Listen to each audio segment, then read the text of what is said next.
A New Hope, Nier Chapter 65.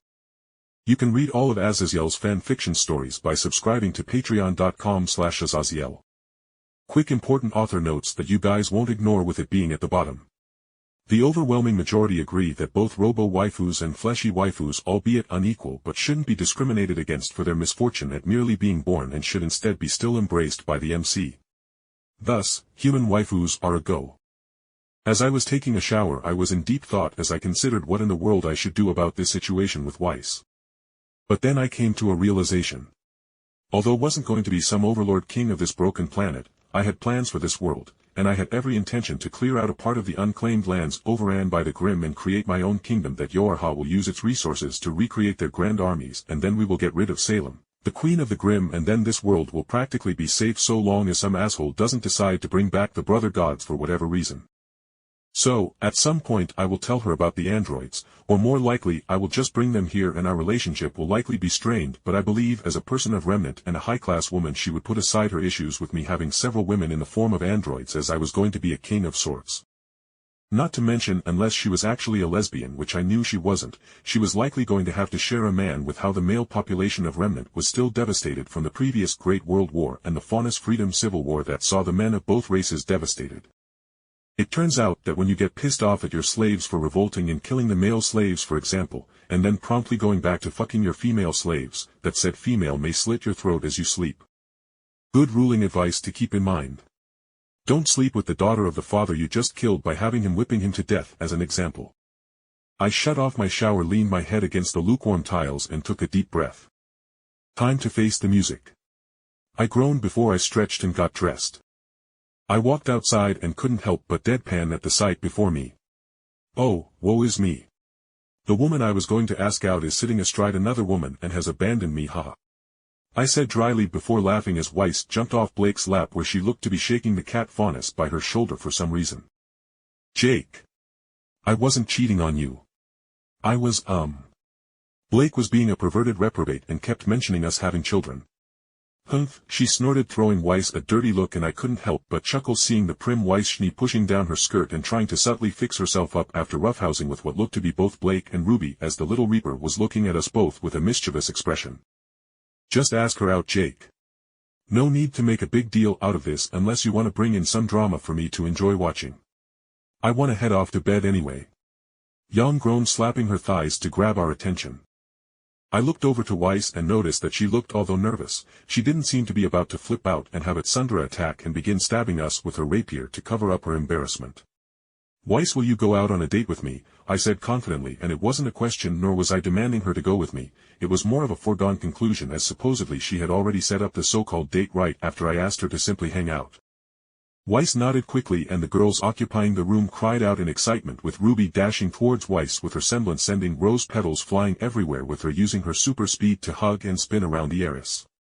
See, Weiss. I told you it was going a-okay.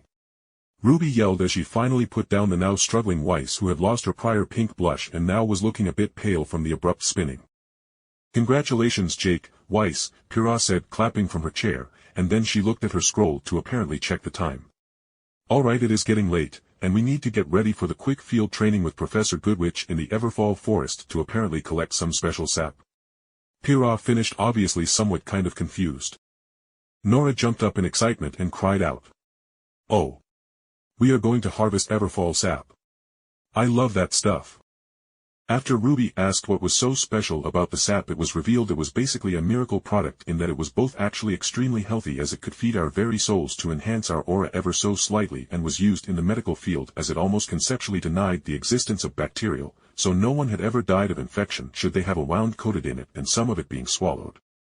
The problem was how the sap and the trees they came with had a small hint of the energy our souls had, so the Grimm loved to congregate within the forest, and thus only huntsmen could survive to harvest said sap in any decent amount, as there were no roads to there due to the large amount of Grimm constantly patrolling the forest radius, so there was no civilian market bothering to harvest it.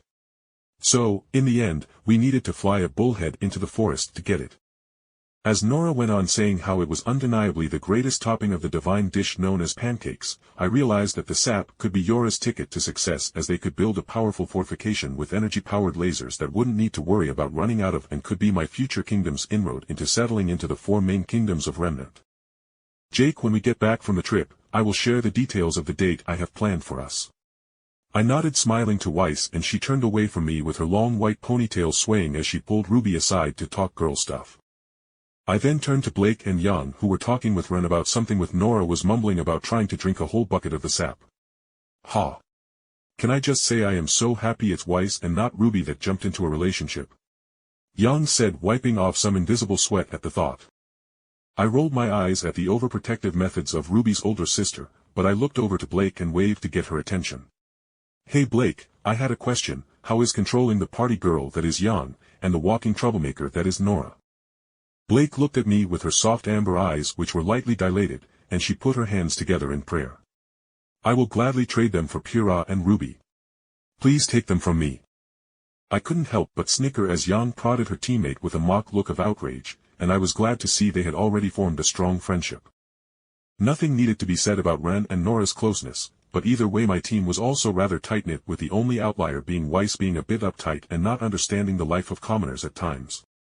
This was understandable as she grew up in a mansion bigger than most inner-city high schools that were on a massive floating island. The rich used to fly above the concerns of the peasants below them literally. No, seriously, for whatever reason they decided to have the floating kingdom of Atlas floating directly above the prior kingdom of Mantle, and once the rich and powerful had the floating island free of all but the flying Grim, they named the island the Kingdom of Atlas and left behind the kingdom Mantle they once ruled to be literally covered in the island's shadow. Alright, girls, let's get going to bed. Ren, good luck keeping Nora from mumbling in her sleep about the syrup to come. I said, feeling a bit tired from the day and all the activities, and I wanted to be ready to inevitably kill a bunch of Grim tomorrow in order to strengthen my guardian. It took a couple of minutes to get everyone else out of our dorm and my team's girls to get changed out of their uniforms and into their sleepwear, but eventually, I was able to peacefully relax into my bed and fall asleep to the sounds of the wind brushing across the trees close to our dorm windows. The next day it was business as usual with us doing our more academically inclined lessons first, and then came our combat lessons and more importantly our field trip. I had already strapped myself into the bullhead my school year was going to take to the Everfall Forest, and just as Ruby finally managed to lock herself into her own seat, Goodwitch strode out of the cockpit from where she was speaking to the pilot. Freshman class of Beacon. This trip is to acquire a very necessary resource found nowhere else in the world that will inevitably save a number of lives with each large jar of the sap you collect. The forest is crawling with Grim, literally with how the sap from within the trees attract the nearby Grim that wander near the forest, and they will viscously attack anyone they spot after being seemingly taunted by the trees for years. Goodwitch explained.